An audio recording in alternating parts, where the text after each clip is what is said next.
I'm gonna guess that bearing's shot. It wiggles around a hell of a lot. No, it should do that. So to get inside the diff itself, we have to take off these 8 nuts right here. Ah, right on the first try. Alright.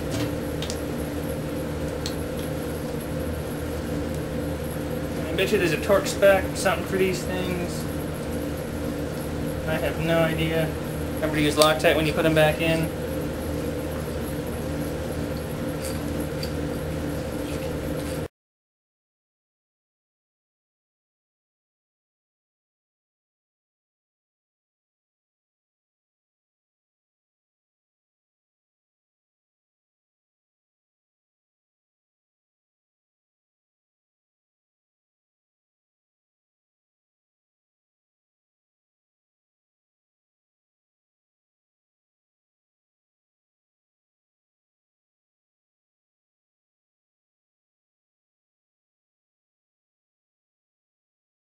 Fuck.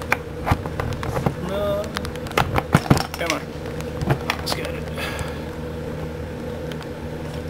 Alright, so, long story short, this one was a bitch. It's coming out, so that's good.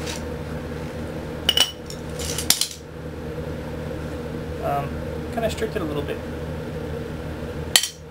Anywho, so, got all 8 bolts off the top. And I believe now should come out.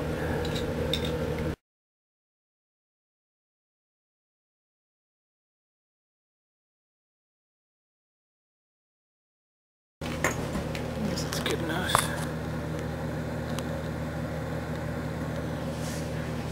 Alright, so I've opened the top here. I have no idea what the hell these things are.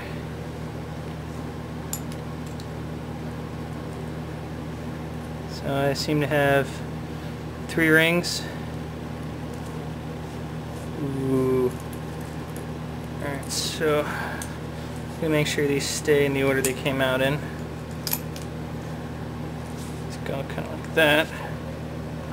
Let's see if I can... There you go. Alright, so I'm gonna shove that over there. Let's see.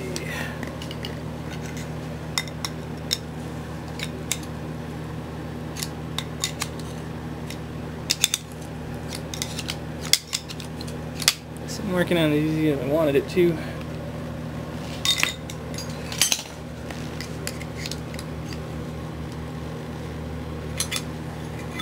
Alright, so we've got, looks kind of like a friction surface.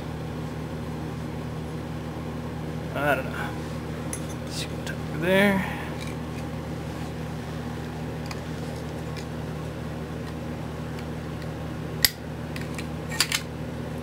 Scratching this doesn't sound good.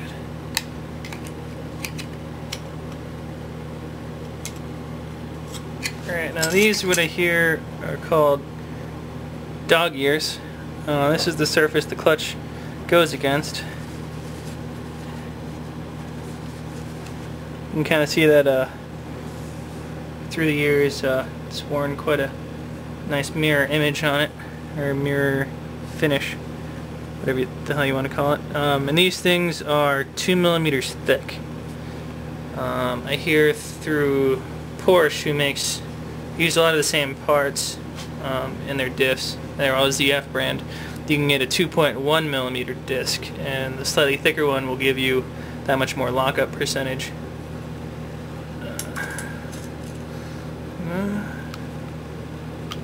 Let's see.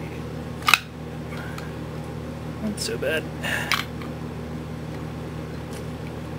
Alright, so this is the actual clutch disc itself, which I believe on this unit, it's not really too bad, I don't think. Still feels kind of frictiony.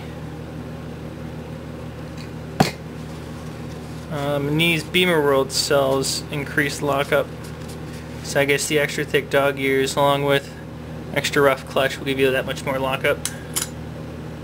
Let's see, and this piece right here gives you another friction surface for the clutch. You can see it's kind of nice and happy. here's the inside of it. And this I'll give you a rundown in a minute. So that's all nice and happy. This is one of the spider gears on the inside. Kind of sits through there. And if you look inside of here, we've got the actual spider gears themselves. They kind of interlock together. Once again, you're probably going to want to make sure you keep these in the same order they came out of, assuming. The spider gear's kind of all around there. Let's see.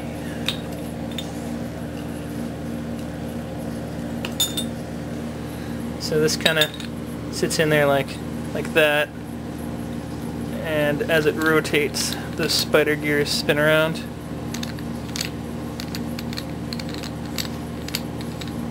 Sorry, I just find that really amusing. Spider gear for the other side.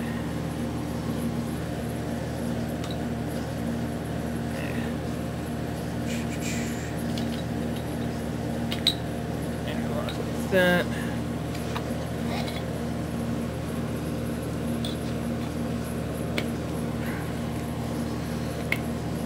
Come on. There you go. And this is the other side, same kind of gear setup. Apparently the clutches and everything came with this side. I'm going to leave that over here for just now. You can see the other side of the spider gear. And so that kind of goes over top like that. And so what I want to draw attention to is this little happy bit right here.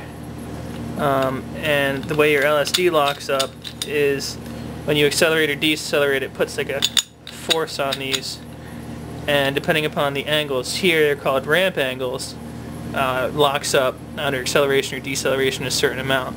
So an open diff, or not an open diff, a one-way LSD would actually have a 90-degree on one side, so that it won't, as this little bar kind of like frictions into this, it'll actually lock everything up kind of together, push these things outward, and press on the clutches on either side. So if you can actually machine a steeper angle into this, you can gain a lot more at lockup. I haven't exactly done all the math on it yet, so I'm not exactly sure how much will give you what. But you can see how everything just kind of spins together. When I spin one direction, this other one spins, the other side spins the opposite direction. It's kind of the same gear way that open diffs work. So I'm going to shove that back there. Should be good enough. Once again, wipe on the other side, clutch disc, 2mm dog ear that you can get a 2.1mm from Porsche for. And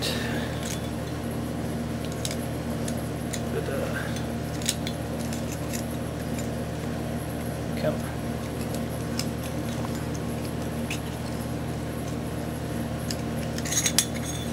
Alright, so I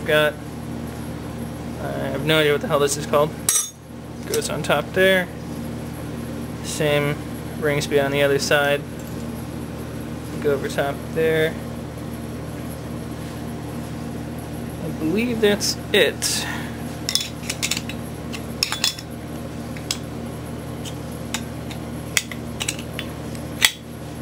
I guess there is one more disc in there. There you go. So you have 3 discs on both sides.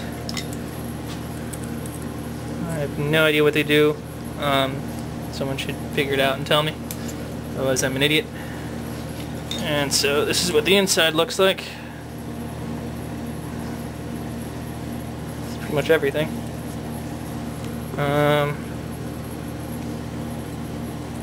Yeah, I guess that's how you take apart a diff.